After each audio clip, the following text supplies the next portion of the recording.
The bells of the convent of Santa Elisabetta had fallen silent hours ago, their bronze tongues frozen in the grip of an unseasonable frost that descended upon the Sicilian hills like a curse. Sister Serafina pressed her palm against the frigid windowpane of the infirmary, watching ice crystals form patterns that reminded her of the lace her grandmother used to weave before arthritis claimed her fingers. Outside, the olive groves that surrounded the convent groaned under the weight of the cold, their ancient branches creaking warnings into the night. She had been unable to sleep, drawn to the medical supplies room by an inexplicable restlessness that made her chest tight with unnamed dread. The other sisters often teased her about her intuition, how she always seemed to know when someone needed help before they asked. Tonight, that intuition screamed. Thunder rolled across the valley despite the clear sky, an impossible sound that made her rosary beads click against each other as her hand trembled. She was about to return to her cell when she heard it, the grinding scrape of metal against stone, coming from the convent's rear entrance, the one they used for deliveries, and hadn't opened in 3 days. Her bare feet made no sound on the cold stone floor as she moved through the corridors, past the dormitory, where 20 sisters slept in peaceful ignorance. The wooden door at the end of the hallway stood ajar, moonlight slicing through the gap like a silver blade. And there, silhouetted against the ethereal glow, stood a figure that didn't belong. He was massive, not just tall, but built like someone who had fought for every inch of space he occupied in this world. His left hand gripped the doorframe, while his right pressed against his ribs, dark liquid seeping between his fingers and dripping onto the threshold in a steady rhythm. His breathing came in controlled bursts, the kind of discipline that spoke of someone accustomed to pain but refusing to surrender to it. "You need to leave," Serafina heard herself say, though her voice barely rose above the wind whistling through the open door. "This is a sacred place." The man lifted his head, and she saw his face properly for the first time. Angular features carved by hardship, a jaw shadowed with several days of stubble, and eyes, God help her eyes, the color of dark amber that seemed to burn straight through her habit and into her soul. A cut ran from his left eyebrow to his cheekbone, fresh enough that blood still traced its path like tears. "Can't," he said, the single word carrying an accent she couldn't place, not quite Italian, tinged with something Eastern European. "They're watching the hospitals, the clinics, everywhere except—" He gestured vaguely at the cross mounted above the door, a bitter smile twisting his lips. "Who looks for the devil in God's house?" "You're bleeding," she stated unnecessarily, her medical training overriding her common sense. The spreading stain on his white dress shirt had grown from the size of her fist to nearly covering his entire right side. "Observant for a nun," he said. Then his knees buckled. Serafina moved without thinking, catching him before he could fall completely.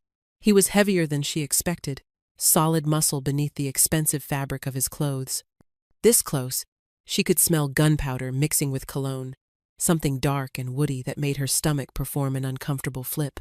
"The infirmary," she said, making a decision that would haunt her later.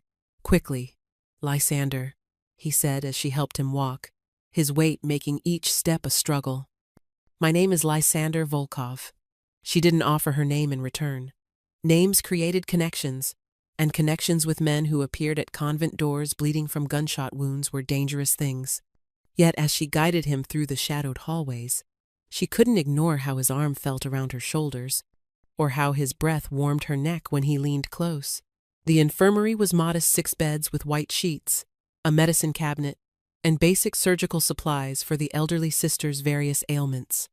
She helped him onto the nearest bed, trying not to notice how his muscles tensed under her touch. "The shirt," she said, reaching for scissors. "I need to see the wound." He unbuttoned it himself with steady fingers, despite the pain etched across his features. The fabric parted to reveal a torso that told stories in scars, some old and white, others pink and recent. But what drew her attention wasn't the bullet wound just below his ribs, or the intricate Orthodox cross tattooed over his heart.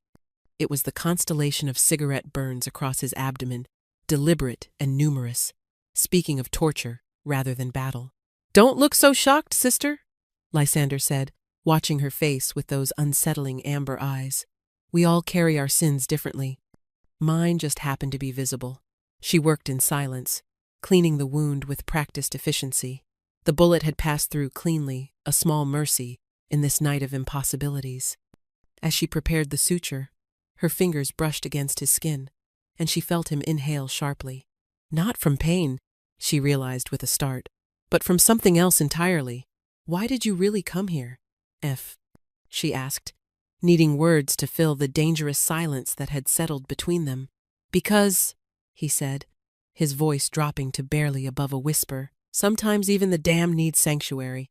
The thread pulled through flesh with a wet sound that seemed too loud in the quiet room. Outside, the wind had stilled completely, as if the world itself was holding its breath, waiting to see what would happen next in this impossible meeting between sacred and profane. Seraphina's hands moved with mechanical precision, each stitch pulling damaged flesh together, while her mind reeled with the impossibility of the situation. The needle trembled only once when Lysander's fingers suddenly wrapped around her wrist, not forcefully, but with surprising gentleness. "Your hands?" he said, studying them in the lamplight. "They've held scalpels before. This isn't amateur work." She pulled away, disturbed by how his touch seemed to leave invisible marks on her skin. "I was a surgical nurse. Before God?" His question carried no mockery, only genuine curiosity. Before everything changed. She tied off the final suture, then moved to the medicine cabinet, needing distance from his penetrating gaze. "You'll need antibiotics. We don't have much, but—" "Seraphina." She froze. "I didn't tell you my name. The Mother Superior called for you during evening prayers. Your sisters were concerned when you didn't appear." He shifted on the bed, suppressing a wince.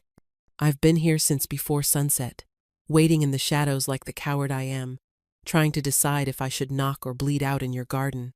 You were watching us?" The violation of it should have angered her, but instead, she felt something else, a flutter of something dangerous and unfamiliar. "I was dying," he corrected. "There's a difference. And then I saw you through the chapel windows, kneeling in the back row, and I thought—" He trailed off, shaking his head. Foolish thoughts of a man losing blood. She returned with bandages and a vial of penicillin, her movements sharp with forced efficiency. "This will hurt." "Good," he said, and she paused at the self-loathing in his voice. "Pain means I'm still alive. Still capable of feeling something other than—" He caught himself, jaw clenching. The needle pierced his skin, and she watched his knuckles go white as he gripped the bed frame. No sound escaped him, though she could see the effort it cost. This was a man accustomed to swallowing his screams. "Who did this to you?" She shouldn't have asked, shouldn't have cared, but the question emerged anyway. "Men who used to call me brother." His laugh was bitter as winter frost. "In my world, loyalty is a currency that devalues quickly. One day you're family, the next you're a problem to be solved with bullets." She began wrapping the bandage around his torso, trying to ignore the heat radiating from his skin, the way his breathing changed when her fingers brushed against him. "And what is your world exactly?" "One you should run from, little saint." His hand caught hers again, this time holding it against the bandage, against his heartbeat. "I'm not a good man, Seraphina. I've done things that would make your God weep, ordered things done that would turn your prayers to ash in your mouth." She should have pulled away, should have demanded he leave immediately. Instead, she found herself studying the scars on his knuckles, the calluses that spoke of violence as fluent as any language. "Then why did you come here? Really?" "Because," he said, releasing her hand with obvious reluctance. "I wanted to die somewhere clean, somewhere that didn't smell of blood and betrayal. And then I saw you, and I wanted—" He stopped, shaking his head. "It doesn't matter what I wanted." She busied herself cleaning the medical supplies, her back to him, trying to calm her racing pulse. "You can't stay here. When the sisters wake, I'll be gone before lauds." He attempted to sit up, face paling with the effort. "Just need an hour. Maybe 2. You need at least 12 hours before those stitches can hold any real movement." Her professional assessment warred with her personal desire to see him leave. "There's an old storage room in the cellar. Sister Margarita hasn't been down there in years because of her hip." "You could—" She stopped, horrified at what she was suggesting. Harboring a fugitive? His smile was sharp as broken glass. "Careful, sister. That halo is starting to slip." Heat flooded her cheeks. I'm offering Christian mercy to a wounded man. Nothing more. Is that what you tell yourself? He stood slowly, one hand braced against the wall. Even wounded, he towered over her, and she became acutely aware of their proximity, of the inappropriate intimacy of the empty infirmary at 3 a.m. What do you tell yourself about the way your pulse jumps when I look at you? You're delirious from blood loss, she said, but her voice came out breathless. Perhaps. He leaned closer, and she caught that scent again, gunpowder and expensive cologne mixed with something uniquely him. Or perhaps I recognize something in you, Serafina. Something wild that you've caged behind prayers and good works. You don't know me. No, he agreed, stepping back with visible effort. But I know what it looks like when someone's running from themselves. I've been doing it for 37 years.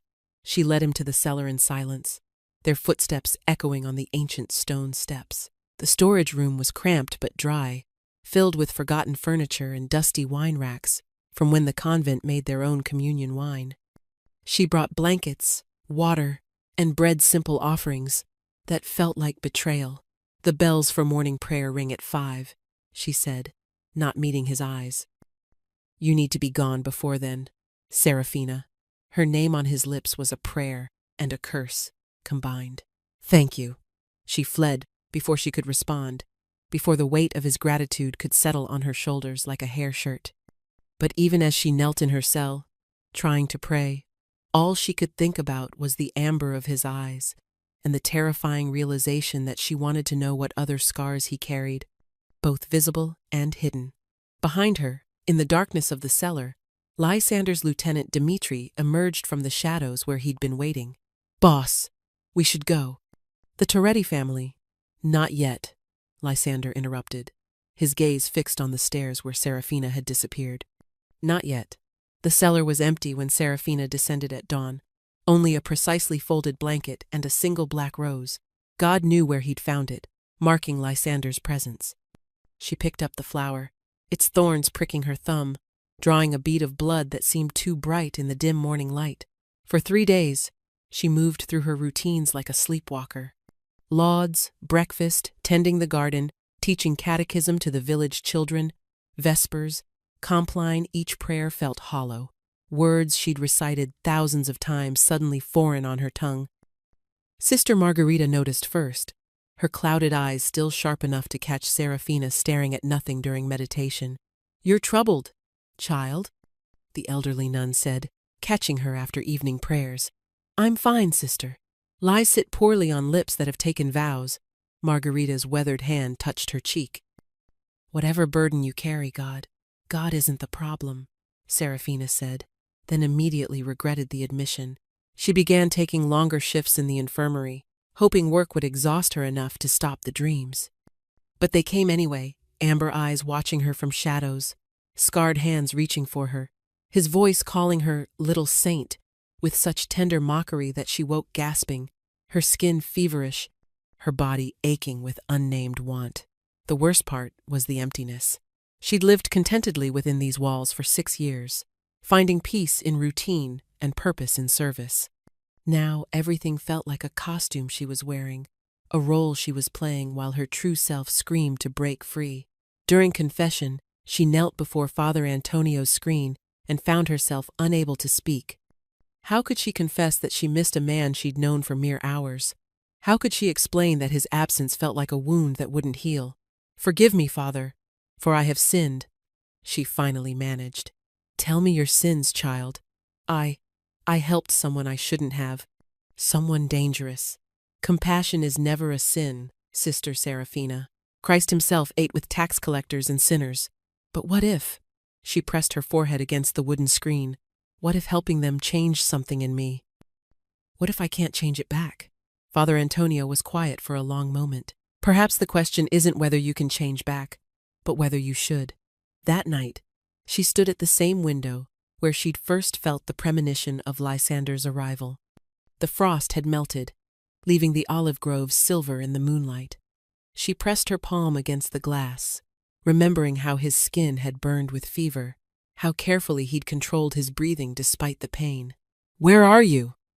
She whispered to the darkness. 20 miles away, in a safe house that smelled of leather and cigar smoke, Lysander Volkov sat shirtless before a mirror, watching Dmitri change his bandages. The stitches were healing well, too well. He'd have them removed tomorrow, erasing the last physical evidence of his night at the convent. "You're distracted," Dmitri observed, applying fresh gauze with practiced efficiency. "This is unlike you. Everything is unlike me lately." Lysander reached for the vodka bottle on the dresser, then stopped, his hand hovering. Alcohol would blur her memory, and that was the last thing he wanted. The Corsini family is willing to negotiate. They want to discuss territory divisions, especially the ports. Victor says, "I don't care what Victor says." The words came out sharper than intended. "Handle it." Dmitri raised an eyebrow. "You don't care about the ports?" "These are millions we're talking about, Lysander. The entire Eastern European route." I said, "Handle it." His lieutenant finished the bandaging in silence, then stood to leave. At the door, he paused. "Whoever she is, she's going to get you killed." After Dmitri left, Lysander pulled out the worn medical gauge he'd kept, the one with her blood on it from when she'd pricked herself preparing the suture. Such a small thing, yet he carried it like a talisman. He'd built an empire on reading people, on understanding their weaknesses and desires. But Serafina, she was an enigma wrapped in a habit. No, that wasn't true. The enigma was how she made him feel like he was 20 again, before the first kill, before the blood and concrete, when he still believed in things like redemption. She'd touched him with those careful, competent hands, and for the first time in decades, he'd wanted to be worthy of gentleness. "Stupid," he muttered, reaching for his phone. He had her information, had gotten it within hours of leaving the convent. Sister Serafina Calabresi, 31 years old, former surgical nurse at Ospedale San Raffaele in Milan. Parents died in a car accident, no siblings. Entered the convent 6 years ago. The facts told him nothing about why her pulse had jumped under his fingers, or why she'd offered him shelter despite the danger, or why she'd looked at him like she was drowning, and he was both the water and the shore. His phone rang, Victor, probably with news about the Corsini meeting. He let it go to voicemail. Then it rang again, and again. "What?" he finally answered. "We have a problem." Victor's voice was tight. "Someone's been asking questions about your whereabouts 3 nights ago. Someone from the church." Lysander sat up straighter. "What kind of questions?" "The kind that suggests they know you were wounded. The kind that could lead back to wherever you were hiding." Ice flooded his veins. "If anyone traced him to the convent, to her. Double the security on all church properties in Sicily." Quietly. "I don't want any attention drawn to one in particular." Victor's tone was knowing. "Boss, if there's something I should know, just do it." He hung up, already reaching for his jacket. He'd sworn to stay away, to let her return to her peaceful life. But if she was in danger because of him, the black rose he'd left her had been a goodbye. Now, it might become an apology for the storm he was about to bring to her door. The festival of San Giuseppe transformed the village below the convent into a constellation of lights and music. Serafina stood at the booth the sisters operated each year, selling honey from their hives and embroidered prayer cloths that Sister Margarita's arthritis couldn't quite prevent her from making. The square pulsed with life, children chasing each other between vendor stalls, elderly couples dancing to the band's traditional melodies, the air thick with the scent of arancini and cannoli. She was counting change for a customer when she felt it, that electric awareness that made her skin prickle and her breath catch. She looked up, scanning the crowd, and there he was. Lysander stood beside the fountain in the center of the square, dressed in a charcoal suit that probably cost more than the convent's annual budget. He wasn't looking at her, he was studying a vendor's display of ceramic saints with apparent fascination, but she knew he was aware of her. The careful angle of his body, the way he kept her in his peripheral vision, told her everything. "Sister Serafina?" The customer's voice startled her. "My change?" "Oh, forgive me." She handed over the coins with trembling fingers, then turned to Sister Margarita. "I need to check our supplies in the van." The elderly nun's knowing look followed her as she walked away, each step measured and deliberate, fighting the urge to run, though whether toward him or away, she couldn't say. She didn't go to the van. Instead, she found herself at the fountain's edge, close enough to catch his scent on the wind. He turned slowly, those amber eyes finding hers with an intensity that made her knees weak. "You shouldn't be here," she said quietly. "Neither should you." His gaze traveled over her simple habit, lingering on her face. "You look tired." "I haven't been sleeping well." "Neither have I." He stepped closer, maintaining a respectful distance but somehow filling all the space between them with unspoken words. "I came to warn you. There are people asking questions. About you? About where I was that night. If they trace it back to the convent, they won't." She surprised herself with the conviction in her voice. "I was careful. No one saw." His lips curved in that dangerous half-smile. "You were careful? Tell me, sister, how many fugitives have you hidden?" "Just the one." The admission hung between them like a confession. "Though I'm beginning to think I'm the one who's been in hiding." Something flickered in his eyes, surprise, perhaps, or recognition. "Serafina, there you are." Father Antonio's jovial voice shattered the moment. The elderly priest approached with his usual good cheer, though his eyes sharpened as they took in Lysander. "Sister, Mother Superior is looking for you." "And who might this be?" "Alexei Morozov." Lysander lied smoothly, extending his hand. "I'm interested in making a donation to the convent. Sister Serafina was just telling me about your good works." Father Antonio's handshake was firm, his smile not quite reaching his eyes. "How generous. Perhaps you'd like to discuss it with Mother Superior directly?" "Unfortunately, I have another engagement." Lysander pulled out a leather wallet, extracting what looked like several thousand euros. "But please, accept this as an initial contribution." The priest's eyebrows rose. "This is most generous, Mr. Morozov. The sisters do important work." His eyes found Serafina's again. "Sometimes salvation comes from unexpected places." He walked away without another word, disappearing into the crowd as suddenly as he'd appeared. But as Serafina helped Father Antonio carry the donation back to their booth, she felt something in her pocket that hadn't been there before. A small piece of paper, folded precisely. She waited until she was alone in the van to read it. "Tomorrow, midnight, the olive grove behind the convent. Come alone." Else she should have torn it up, should have confessed everything to Mother Superior. Should have done anything except press the note to her chest and feel her heart race with anticipation. The next night, she slipped out through the same door he'd entered 2 weeks ago. The olive grove was silver in the moonlight, shadows dancing between ancient trees. She found him leaning against a gnarled trunk, smoking a cigarette that he immediately extinguished when he saw her. "You came," he said, and she heard relief in his voice. "Did you doubt?" "Every second." She walked to him slowly, savoring the moment. "What happens now?" "That depends on you." He pushed off from the tree, moving closer. "I could disappear, leave you to your prayers and your peace. Or we could stop pretending that either of us can forget what happened." He reached out, fingers barely grazing her cheek. "I've tried, Serafina. God knows I've tried. But you're in my blood now. This is impossible," she whispered, but she didn't pull away from his touch. "Most real things are." His thumb traced her cheekbone. "There's something else. Something you should see before you decide anything." "What?" "My world. The truth of it. No illusions, no pretense." He dropped his hand, stepping back. "There's an event, a gathering of families, business disguised as a social occasion. Come with me." "How would you explain me?" "I wouldn't. You'd be exactly who you are, a nun. I'm courting for a charitable donation." His smile was sharp with irony, hidden in plain sight. "When?" "Sunday night." She should have said no. Instead, she heard herself asking, "What does one wear to a mafia gathering?" His surprise transformed into something tender. "I'll send something appropriate." "And Lysander?" She touched his face, tracing the scar by his eyebrow. "After Sunday, we decide. Together. Whether this is possible or just a beautiful dream."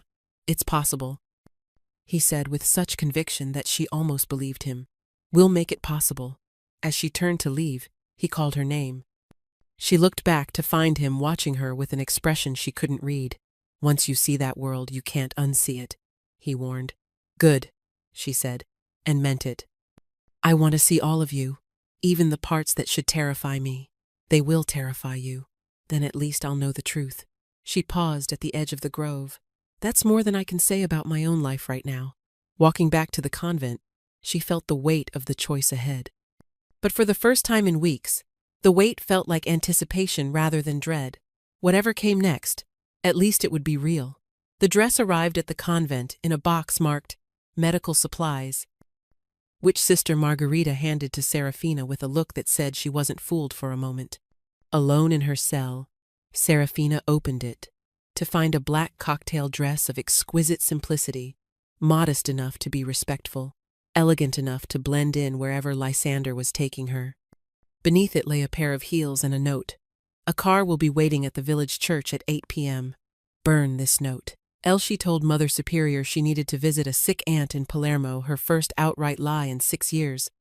The guilt of it sat like a stone in her stomach as she changed in the church bathroom, transforming from Sister Serafina into someone she didn't recognize. The dress fit perfectly, of course. Lysander had guessed her measurements with unnerving accuracy. The car was a black Mercedes with tinted windows. The driver said nothing, just opened the door for her. She found Lysander in the back seat, and for a moment, they just stared at each other. He was in a black tuxedo, his hair slicked back, looking every inch the dangerous man he was. "You came," he said, echoing their meeting in the olive grove.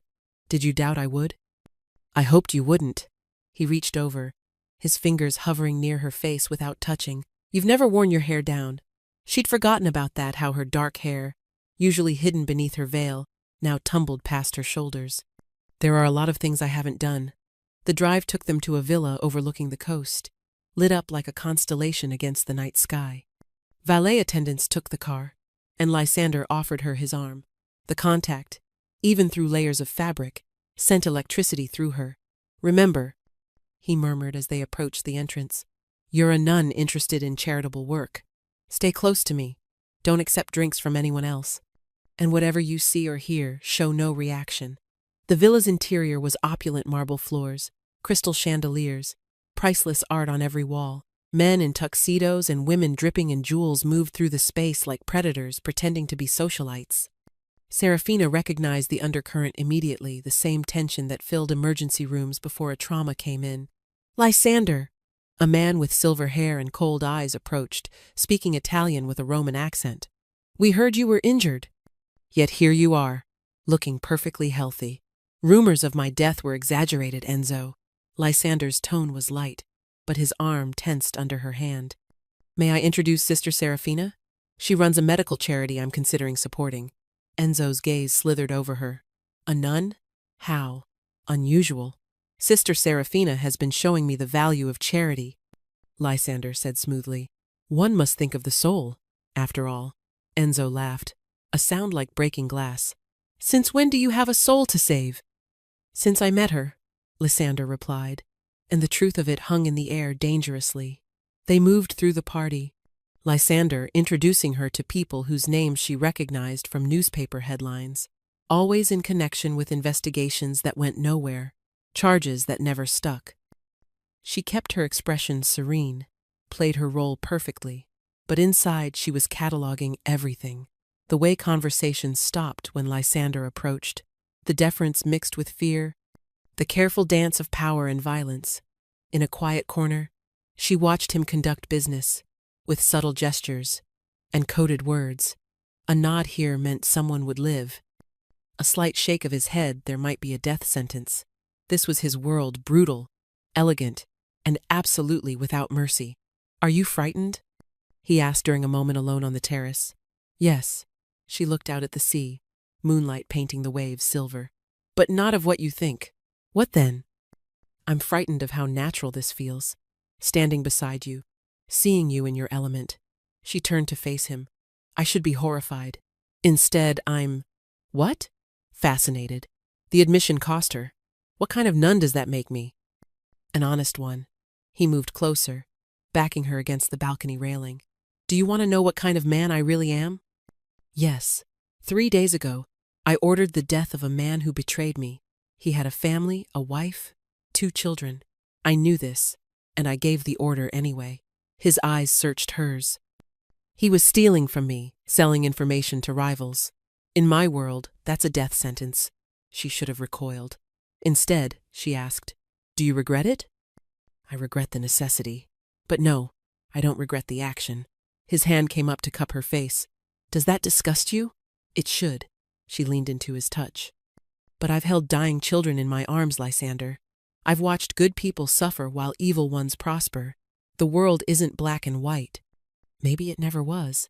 Inside, someone started playing piano, a melancholy piece that drifted through the open doors. Lysander held out his hand. "Dance with me. I don't know how. I'll teach you." He led her to a shadowed corner of the terrace, pulling her into his arms with careful precision, one hand on her waist, the other holding hers. He guided her through simple steps. She was clumsy at first, stepping on his feet, but he was patient, murmuring instructions against her ear. "You're trembling," he observed. "No one's ever held me like this." "Like what?" "Like I'm precious. Like I might break." She looked up at him. "Like I matter. You do matter. More than you should. More than is safe." The music shifted to something slower, and he pulled her closer. She could feel his heartbeat against her chest, steady and strong. Around them, the party continued, deals being made, alliances formed, threats implied, but in their shadowed corner, they existed in a bubble outside of time. "What are we doing?" she whispered. "I don't know."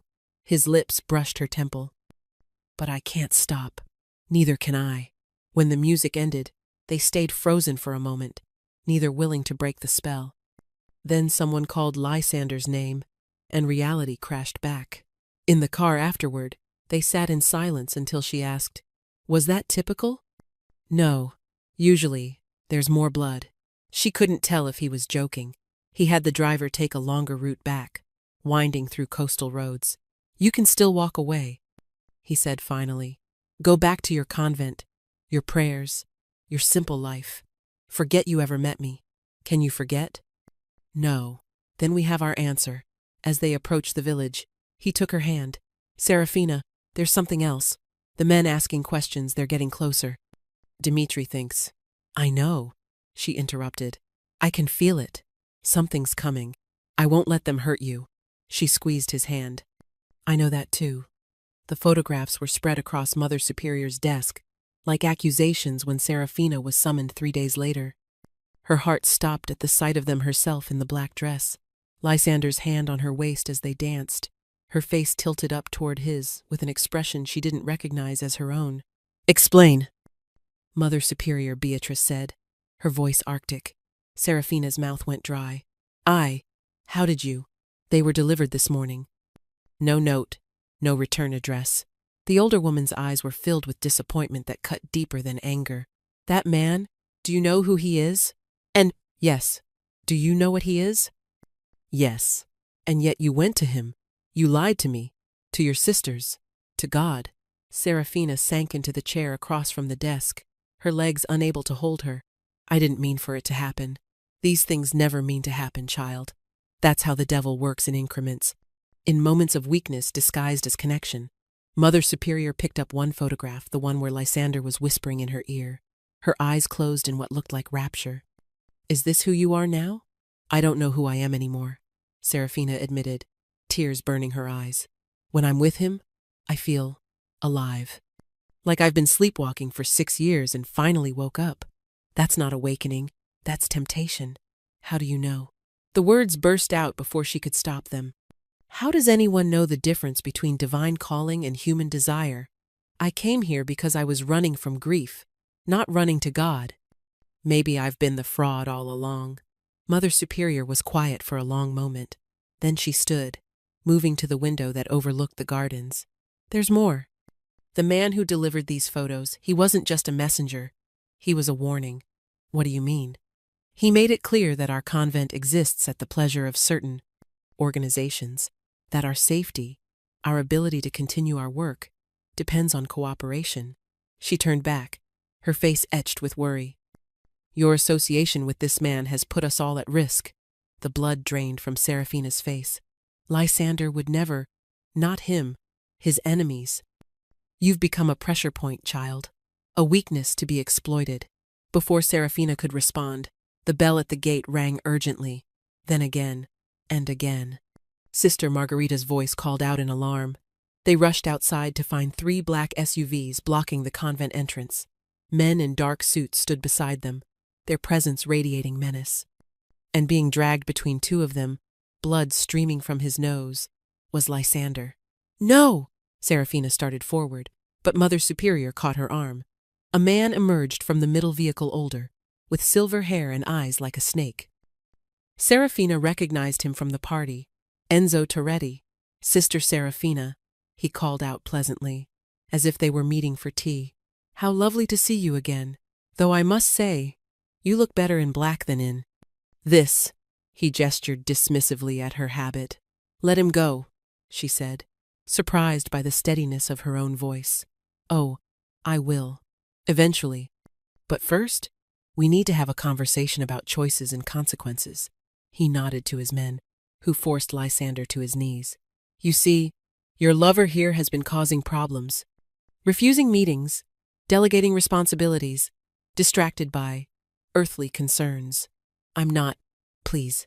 Enzo held up a hand. "We have photographs. We have witnesses.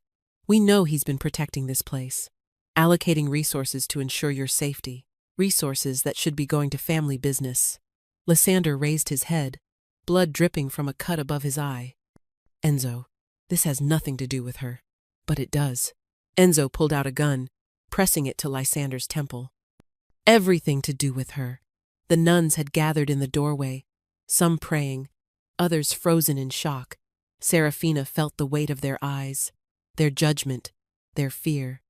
Dmitri was nowhere to be seen, probably watching from a distance, waiting for a signal. "What do you want?" she asked. "I want our Lysander back. The one who didn't hesitate, didn't question, didn't get distracted by pretty faces and false redemption." He cocked the gun. "So here's what's going to happen. You're going to walk over here, tell him exactly what he was to you, a moment of weakness, a mistake, nothing more. You're going to make him believe it, and then you're going to go back inside and never come out again. And if I don't, then I paint these holy walls with his blood, and then, perhaps, we discuss what happens to convents that harbor criminals." Serafina looked at Lysander. Even bloodied and kneeling, he radiated defiance. His eyes met hers, and she saw him mouth a single word: "Run." Instead, she walked forward, each step measured and deliberate. She stopped in front of him, close enough to see the muscle ticking in his jaw, the way his hands clenched despite the men holding him. "Look at me," she said softly. He did, and she saw everything in his eyes: love, fear, resignation, and a terrible understanding of what was about to happen. "You were," she swallowed hard, forcing the words past the knot in her throat. "You were a mistake, a moment of weakness. I was curious about the darkness, but I see now that's all it was. Curiosity." His face didn't change, but something in his eyes died. "I'm a bride of Christ," she continued, hating herself with every word.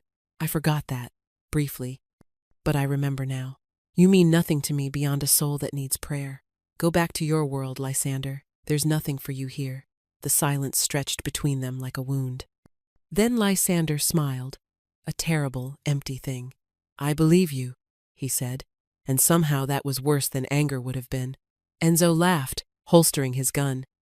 "Beautiful performance, almost believable." He gestured to his men. "Let him up."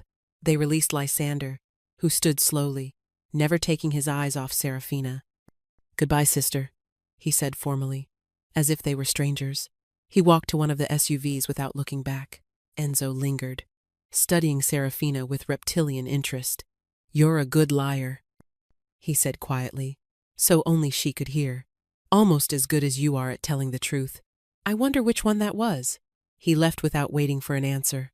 The vehicles drove away, leaving tire marks in the gravel, and Serafina standing alone, feeling like she'd just carved out her own heart.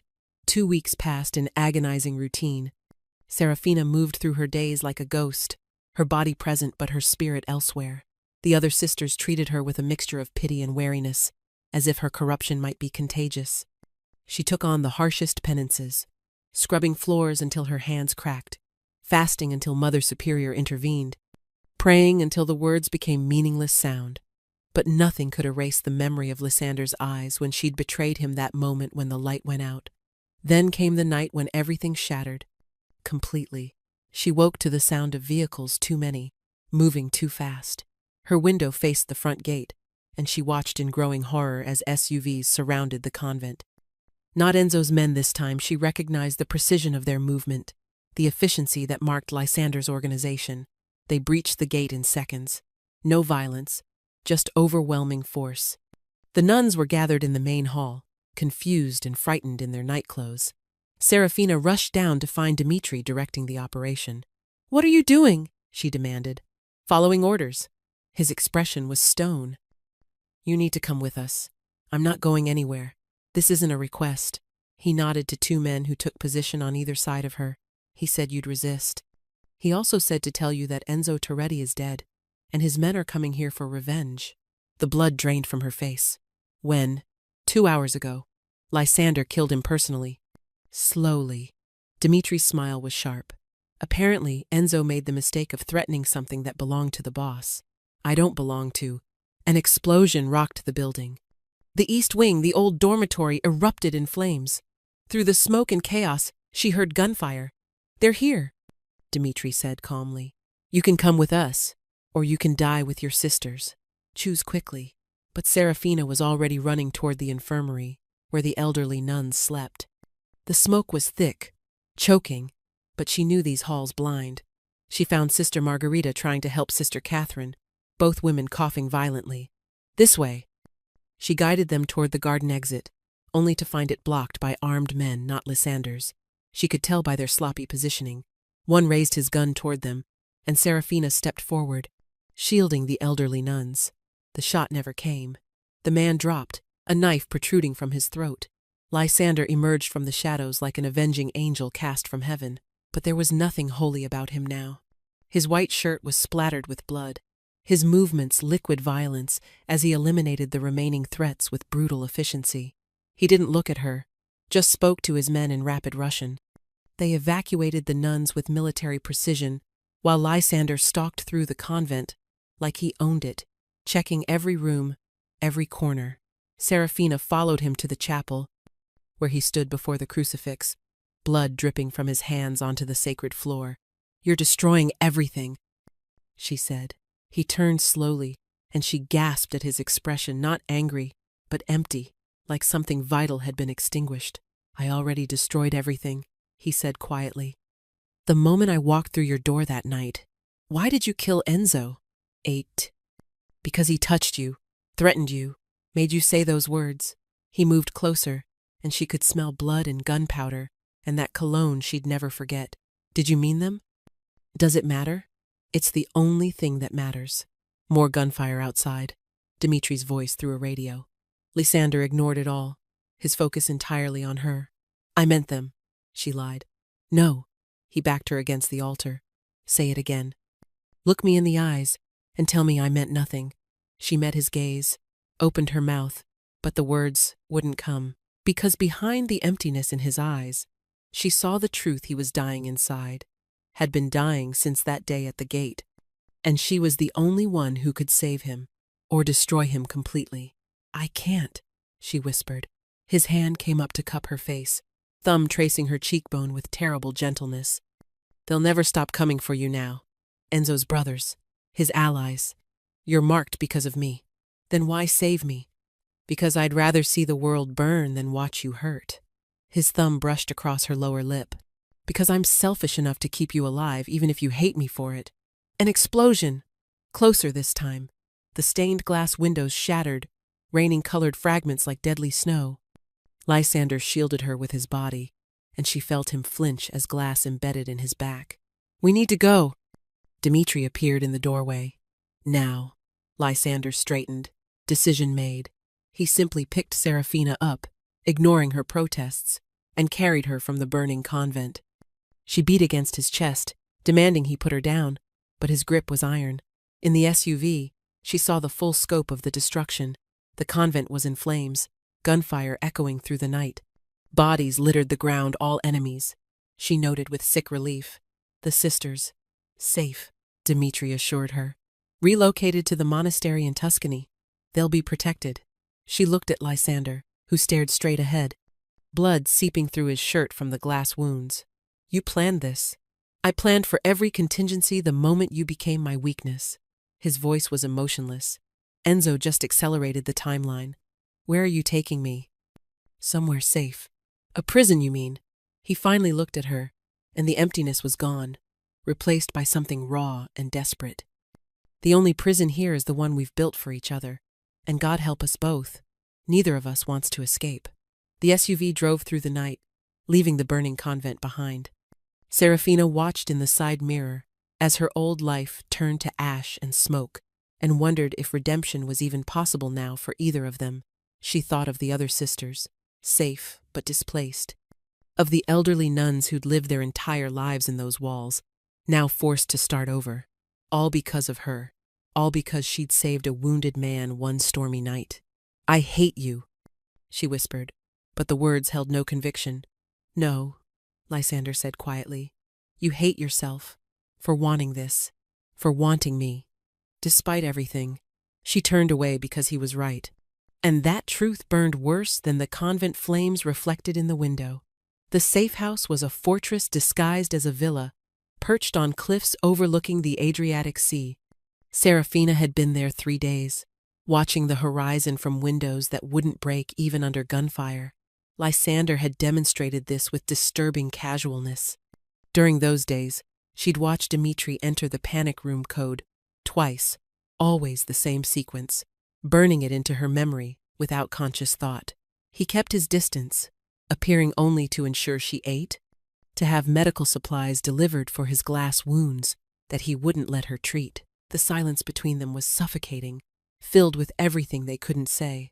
On the third night, she found him in his study, examining surveillance footage on multiple screens. His back was to her, shirt discarded, revealing the constellation of fresh wounds among old scars. Without asking permission, she took the medical kit from his desk and began removing glass shards with tweezers. He tensed, but didn't stop her. You shouldn't be here. Where else would I be? You've made sure of that. She extracted a particularly deep piece, and he didn't even flinch. How many men have you killed? 47. No hesitation.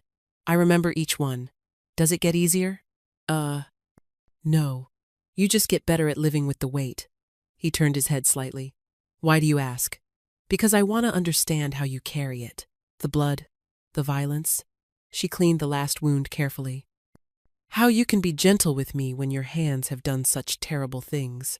Maybe gentleness is my penance. He turned to face her fully. Or maybe you're the only thing worth being gentle for. Before she could respond, alarms erupted throughout the villa. The screens flickered to show multiple vehicles approaching not just a few, but an army.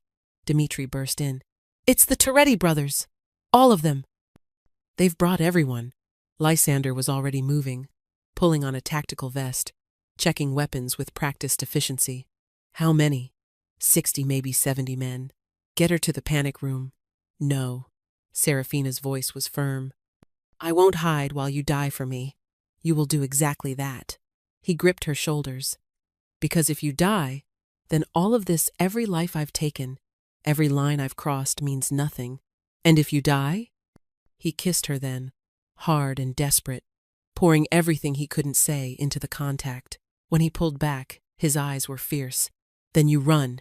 You take the boat in the lower cave and you run. Promise me, Lysander. Promise me. I promise, she lied. The panic room was a steel tomb hidden behind the study's bookshelf. Dimitri locked her in with apologies in his eyes, and she was left with only the security monitors to watch the nightmare unfold. They came in waves. The first assault was repelled at the gates, bodies falling under precise sniper fire. But there were too many. They breached the outer walls, then the gardens, moving inexorably toward the villa. She watched Lysander command his men with lethal efficiency, positioning them, directing fire, always in motion. He was magnificent and terrible, death incarnate in designer clothes. Then she saw him, Salvatore Toretti, Enzo's eldest brother, flanked by a personal guard, moving toward the villa's east entrance, the weakest point, currently undefended, as Lysander's men were drawn to the main assault. Without thinking, She input the override code she'd memorized from watching Dimitri. The panic room door hissed open. The villa was chaos, smoke, gunfire, men shouting in multiple languages. She stayed low, moving through servants' passages she discovered during her exploration. In Lysander's bedroom, she found what she was looking for, a loaded pistol he kept in the nightstand. She'd never held a gun before. It was heavier than expected, cold and foreign in her hands. But she thought of the burning convent, of Sister Margarita's frightened eyes, of Lysander bleeding to protect her, and her grip steadied. She intercepted Salvatore's group in the east corridor. They didn't expect her, a nun with a gun, was apparently outside their experience. She shot the first guard in the shoulder, the recoil shocking her. The second grabbed her, and she fought with desperate fury, remembering the self-defense moves her father had taught her decades ago. Salvatore backhanded her, sending her sprawling, the gun skittering across marble. "The little nun has teeth," he laughed, pulling his own weapon. "Enzo was right about you." Too much fire for a convent. The shot was impossibly loud, but it wasn't Salvatore's gun. Lysander stood in the doorway, smoking pistol aimed at where Salvatore's head had been. The man crumpled, blood pooling on white marble. "I told you to stay in the panic room." His voice was deadly quiet. "I saw them coming." "You couldn't." He crossed to her in 2 strides, pulling her against him with crushing force. She could feel him trembling, not from exertion, but from fear. "You could have died. So could you. I'm used to it. You're not supposed to." He stopped, pulling back to examine her split lip. "He hurt you." "I'm fine." "No." Something shifted in his expression, decision crystallizing. "No more." What followed was not a battle, but an execution. Lysander became something inhuman, moving through the villa like a plague, ending every threat with surgical precision.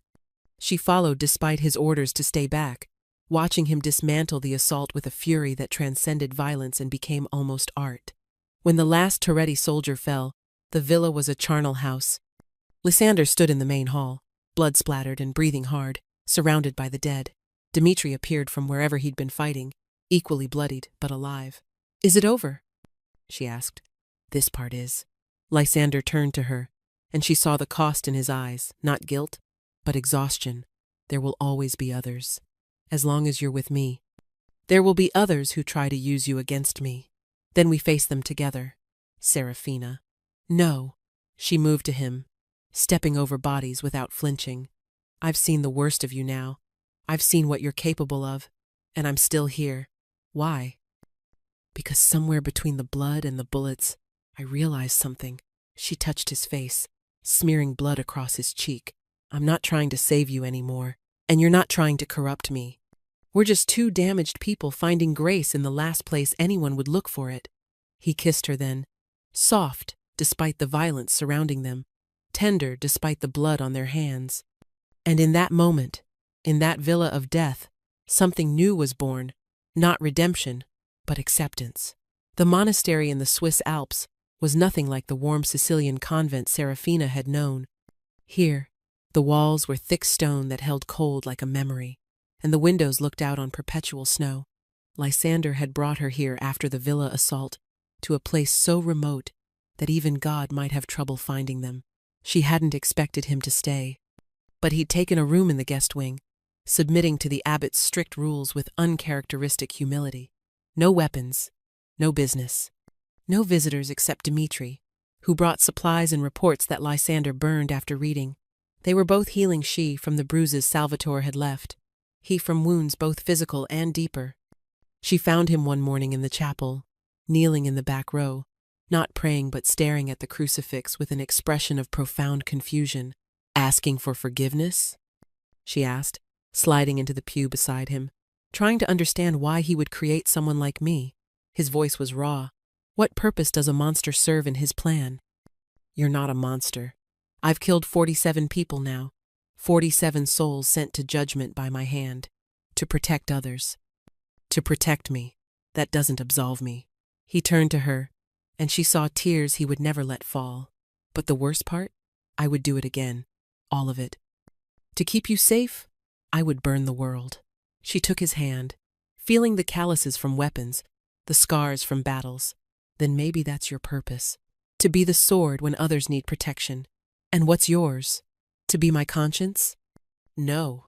She squeezed his hand. To be your peace. They began spending their days together in the monastery library, reading in companionable silence.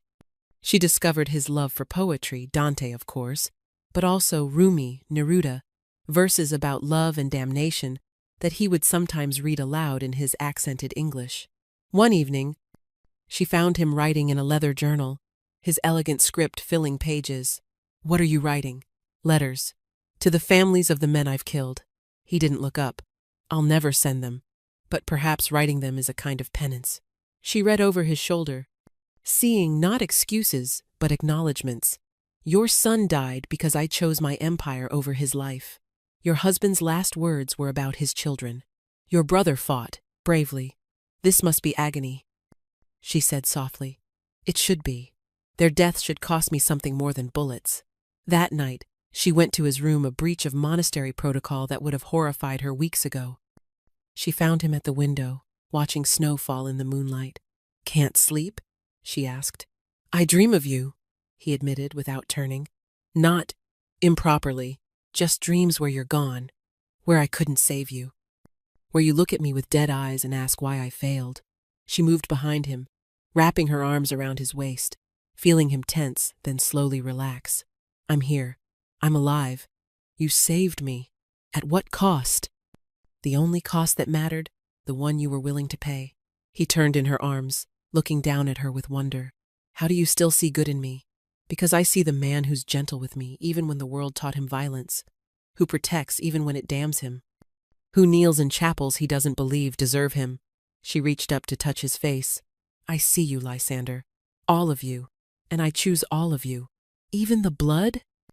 Especially the blood. Because you shed it for love, not pleasure. That matters.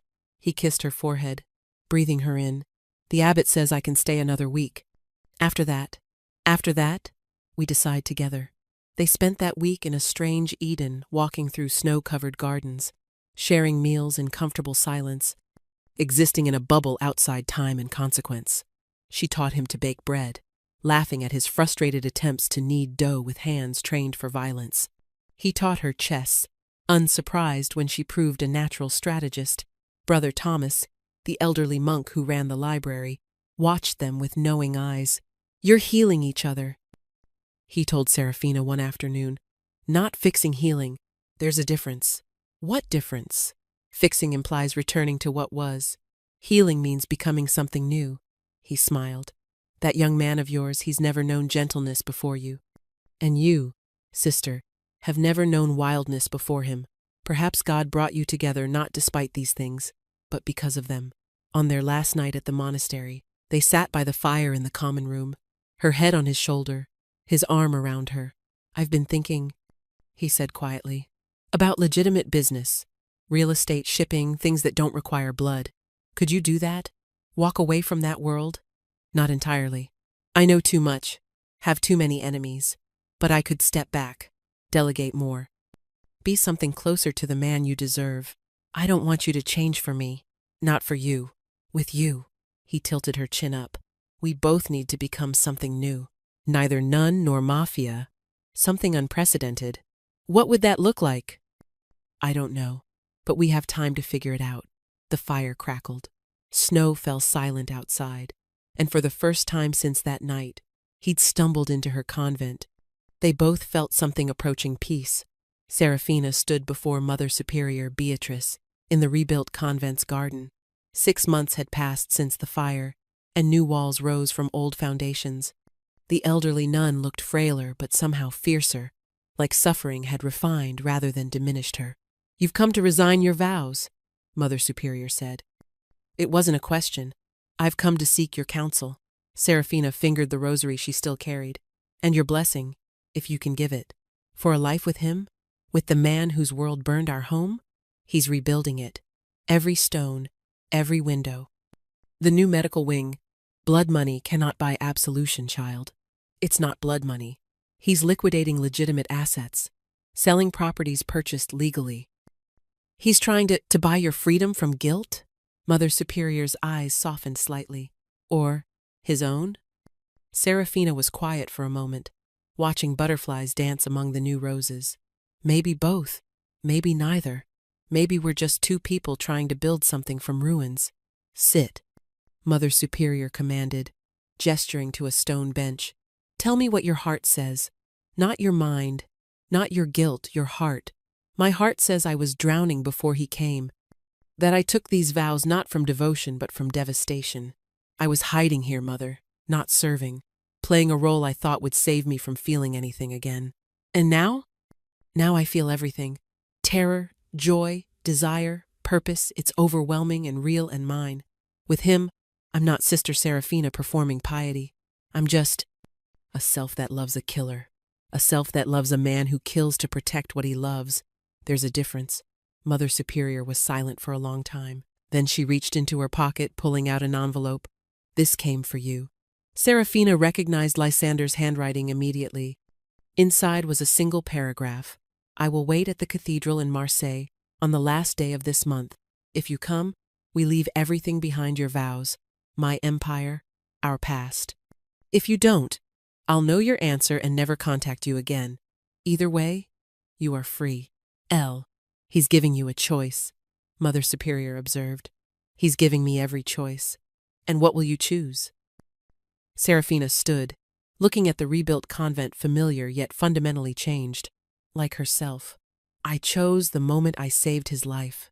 Everything since has just been learning to admit it. Then why seek my blessing? Because you're the closest thing to a mother I have left. Because despite everything, what you think matters to me. The elderly nun rose, taking Serafina's hands. Child, I cannot bless what I don't understand, but I can bless you. You, who have walked through fire, literal and metaphorical. You, who have seen the worst humanity offers and still choose love. She squeezed gently. Go with grace, if not with God. Perhaps God is in this too, Serafina suggested. In the broken places where light gets in, perhaps. Mother Superior pulled her into an unexpected embrace. Be happy, child, in whatever form that takes. 3 days later, Serafina packed her few belongings. The sisters gathered to say goodbye, some with tears, others with silent judgment. Sister Margarita with a knowing smile. I always knew you were too wild for these walls, the elderly nun whispered. Fly, child. Fly far and don't look back. The journey to Marseille was a meditation in motion. With each mile, Serafina felt layers of the past falling away, the grief that had driven her to the convent, the fear that had kept her there, the guilt that had nearly destroyed her. She arrived at the cathedral as the sun was setting, painting the ancient stones gold. He was there, sitting in the last pew, wearing simple clothes she'd never seen him in jeans, a sweater, looking almost ordinary except for the way he carried himself, the danger that would always cling to him like cologne. He stood when he saw her, and she noticed his hands trembling slightly. This man who had faced down armies was nervous about her answer. You came, he said. Did you doubt? Every second. She walked to him slowly, savoring the moment. I don't even know where we'll go now. I bought a vineyard in New Zealand. Legitimate purchase, clean money, far from everything. He paused. We could build something new there, something that's just ours. No more violence? I can't promise that. If someone threatens you, then we face it together. She reached him, taking his hands. No more running, no more hiding. We choose each other, consequences and all. Even if those consequences damn us, then we'll be damned together. He pulled her into his arms, and she felt herself truly breathe for the first time in months. Around them, the cathedral bells began to ring, calling the faithful to evening prayer. But Serafina had found her own form of worship in the arms of a man who should have been her enemy but had become her salvation. I love you, she said, words she'd never spoken to him before. And I worship you, he replied. More than any god, more than any power. You are my religion now. As they left the cathedral together, Serafina didn't look back. She'd made her choice not between good and evil, but between a life half-lived and one burning with possibility. The vineyard sprawled across New Zealand's Waiheke Island, like a secret garden, rows of vines running down to where the Pacific Ocean met the sky. 6 months had passed since Marseille, and Seraphina barely recognized herself in the mirror, sun-kissed skin, calloused hands from working the vines, eyes bright with something that had been missing for years. Joy. Lysander had kept his promise. Mostly. The violence was gone, replaced by the patient work of cultivation. He'd thrown himself into learning viticulture with the same intensity he'd once applied to warfare, studying soil conditions and grape varieties like they were battle plans. But the past has a way of finding you, even at the bottom of the world. "We have a problem," Dmitri announced, arriving unannounced on a Thursday morning, looking out of place in his Italian suit among the rustic scenery. Lysander didn't look up from the vine he was pruning. "I'm retired. The Corsini family is moving on your old territory. They're also spreading rumors about you, about her." Dmitri glanced at Seraphina, who was collecting soil samples nearby. "They're saying you've gone soft, that the infamous Lysander Volkov is hiding in the colonies with his stolen nun. Let them talk. They're also saying she's your weakness, that anyone who wants to destroy you just needs to find her." Lysander's pruning shears went still. Seraphina saw the old darkness flicker in his amber eyes. "How many know we're here?" "Too many." Word spreads. A Russian bratva boss running a vineyard with an ex-nun? It's too good a story not to tell. That night, they sat on the porch, watching the sunset. Glasses of their first vintage between them, rough but promising, like everything about their new life. "We could run again," Seraphina offered. "No." His response was immediate. "No more running. We've done nothing wrong, except exist in defiance of everyone's expectations." He turned to her, and she saw decision crystallizing in his eyes. "Marry me." "What?" "Not in secret, not hidden. A real wedding, with announcements, guests, the entire world watching." He took her hand. "Let them all see that Lysander Volkov has chosen his queen. Let them understand that touching you means war with someone who has nothing left to lose but love. That's insane. That's protection. A public declaration that you're not some weakness to exploit. But my wife? Under my protection, and the protection of every alliance I still hold." She studied him, this man who'd gone from violence to vines, who read poetry while checking grape sugar levels, who still kept 3 loaded guns hidden around their peaceful home. "A real wedding means inviting your world, and yours. Whatever sisters will come. It means announcing to every enemy you've ever made exactly where to find us. It means declaring that I'm done hiding what you mean to me." He pulled her into his lap, holding her like she might evaporate. "I want the world to know that Seraphina Volkov exists, that she's mine, and that I'll resurrect every violent skill I've ever learned to keep her safe." "Volkov? Not Calabrese? Unless you prefer—" "No." She kissed him softly. "Seraphina Volkov sounds right. Sounds like who I was always meant to be." The wedding planning was surreal. Guest lists that included reformed sisters alongside reformed killers. Security arrangements that would make heads of state envious. A ceremony that somehow had to honor both the sacred and the profane. They chose the vineyard's main pavilion, overlooking the ocean. Sister Margarita agreed to come, along with 2 younger nuns who'd always been kind. From Lysander's world came Dmitri, of course, and a careful selection of allies, men who understood that this wedding was also a treaty, a declaration of new boundaries. The day itself dawned perfect clear skies, warm breeze, the sound of waves mixing with violin music. Seraphina wore a simple white dress that made her look like what she was, a woman who'd chosen love over safety, truth over comfort. Lysander waited at the altar in a black suit, looking dangerous and beautiful, surrounded by men who'd once been killers and women who'd once been saints. Father Antonio, surprisingly, had agreed to officiate. "God's love is strange," he'd said when asked. "Who am I to say where it can't bloom?" As Seraphina walked down the aisle, she saw the surreal mixture of their worlds, tattooed men crying genuine tears, elderly nuns smiling despite themselves, Dmitri standing as best man with a bulge under his jacket that was definitely a weapon. "We are gathered here," Father Antonio began, "in the sight of God and more security than most military installations, to witness something unprecedented." Nervous laughter rippled through the crowd. The vows were their own creation. "I, Lysander, take you, Seraphina, knowing that you've seen my darkness and chosen to be my light." I promise to protect you with everything I am, to tend our vines with the same devotion I tend your heart, and to build a life where our pasts become fertilizer for our future. I, Seraphina, take you, Lysander, knowing that you've shown me wildness I never knew I craved. I promise to stand beside you through whatever storms come, to see the good in you when you can't see it yourself, and to make our home a sanctuary where killers can become gardeners and nuns can become wives.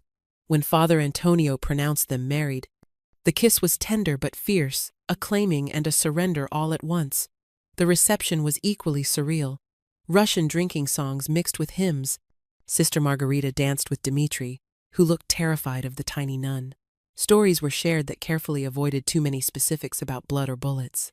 As the sun set, Lysander stood to make a toast. The gathering fell silent. 6 years ago, I was dying, not from the bullet wound that was just flesh. I was dying from the inside, from the rot of a life built on violence. Then an angel in a habit saved me, and I learned that salvation comes in unexpected forms. He raised his glass to Seraphina. My wife has taught me that redemption isn't about erasing the past, but about choosing a different future. Today, before all of you, I choose her. And I warn anyone who would threaten our peace, I am retired, not reformed. Touch her, and I'll remind you why they once called me the Devil of Dubrovnik. The threat was delivered with a smile, but everyone understood its sincerity. Later, as they danced alone on the beach, Seraphina asked, "Do you think it will work, this public declaration?" "It doesn't matter," Lysander replied, spinning her under the stars. "Let them come. We've already won." "How?" "Because we're here, together. Everything else is just noise." 2 years late, the morning sun crept through the vineyard house windows, painting golden stripes across the bedroom where Seraphina woke to find Lysander already watching her, a habit he'd never broken, as if he still couldn't quite believe she was real. "You're staring again," she murmured, stretching against him. "I'm appreciating." His fingers traced the small scar on her shoulder, a reminder of the last time someone had been foolish enough to test them. 1 year ago. That man's organization no longer existed. Do you ever regret it? Which part? The marriage to an ex-mob boss? The vineyard that barely breaks even? The way the locals still whisper when we go to town? Any of it. All of it. She turned to face him fully, seeing new silver threads in his dark hair, the laugh lines that had slowly replaced the harsh angles of his face. "Never. Do you? Only that I didn't find you sooner." The sound of small feet on hardwood interrupted them. The door burst open, and their 3-year-old daughter climbed onto the bed, dark curls wild from sleep. "Papa! Mama! The grapes are talking again!" Lysander scooped her up, tickling her until she shrieked with laughter. "What are they saying, little warrior?" "They say today is special." Seraphina and Lysander exchanged glances over their daughter's head. Today was indeed special, the 2nd anniversary of their wedding, but also something more. After breakfast, while their daughter played in the garden under Dimitri's watchful eye, he'd moved to New Zealand permanently, claiming he was retired but still carrying 3 concealed weapons. Seraphina found Lysander in his study. "The letters came," he said, holding 2 envelopes. One bore the seal of the Vatican, her official release from her vows, finally processed after years of bureaucracy. The other was from the consortium of families that had once formed Lysander's criminal empire, formally acknowledging his retirement and granting him emeritus status, criminal speak for "leave him alone." "He's earned it. Free at last," she said, but there was no celebration in her voice. They'd been free since the moment they'd chosen each other. These were just papers catching up to reality. "There's one more thing." He pulled out a 3rd envelope. This one, from the local adoption agency. "We've been approved." Tears filled her eyes. After their daughter's difficult birth, the doctors had said another pregnancy would be dangerous, but their home had too much love for just one child. "When can we meet them?" "Tomorrow. 2 brothers, aged 7 and 9. Their parents. Don't tell me how they lost them. Just tell me they need a home. They need a home. And maybe parents who understand that the world can be cruel, but love can be stronger." That afternoon, they walked through the vineyard, their daughter on Lysander's shoulders. pointing out birds and clouds with equal enthusiasm. The vines were heavy with grapes, ready for harvest, their best yield yet. "Remember when you couldn't tell a Cabernet from a carburetor?" Serafina teased. "Remember when you couldn't hold a gun without shaking?" "I still shake. I just shoot anyway now." They reached their favorite spot, a bench overlooking the ocean, where they'd shared their first kiss as husband and wife. Their daughter ran ahead, chasing butterflies with the fearlessness of someone who'd never known a world without love. "She'll need to know eventually," Serafina said, "about who we were, what we've done. She'll know that her father was a killer who learned to create instead of destroy, that her mother was a nun who chose love over safety." He pulled her close. "She'll know that redemption is possible, that people can change, that sometimes the most beautiful things grow from the darkest soil." Very poetic for a former mob boss. "You've been a terrible influence on me." As the sun began to set, Dmitri appeared with a picnic basket and a knowing smile. "The Corsini family sends their regards," he said, which was code for, "They're still too afraid to cause trouble." They spread a blanket on the grass, opening a bottle of their best vintage, the one they'd named Sanctuary, because that's what they'd built here. Their daughter fell asleep in Serafina's lap as the stars emerged, one by one, like promises kept. "I used to think love was weakness," Lysander said, his voice soft in the darkness, "something enemies could exploit. And now? Now I know it's the only strength that matters. Everything I was before you, the power, the fear, the respect, it was nothing. This is everything." Serafina leaned into him, feeling the solid warmth of his presence, the safety she'd never thought she'd find again after losing her family. "We did the impossible, didn't we?" "What's that?" "We found heaven in hell, grace in violence, God in the last place anyone would look for him. Blasphemous as always, my love. Honest as always, my heart." They sat in comfortable silence, watching the stars reflect on the ocean, their daughter breathing softly between them. Tomorrow would bring new challenges. The boys they'd adopt would need patience and love to heal from their trauma. The vineyard would need tending. The past would always lurk at the edges of their present. But tonight, they were complete. A former nun and a retired killer, bound by choices that should have destroyed them but had instead forged something unbreakable. They'd written their own scripture in blood and wine, prayers and bullets, creating a testament to the truth that love, real, dangerous, transformative love, could indeed conquer all. As they carried their sleeping daughter back to the house, Serafina paused at the threshold, looking back at the vineyard that had become their kingdom. "No regrets?" Lysander asked once more, a ritual between them now. "Only one," she said, and his eyebrows rose in surprise. "I wish everyone could know what we know, that sometimes the wrong choice is the only right one, and that salvation comes disguised as damnation." "Careful, sister. That sounds like wisdom."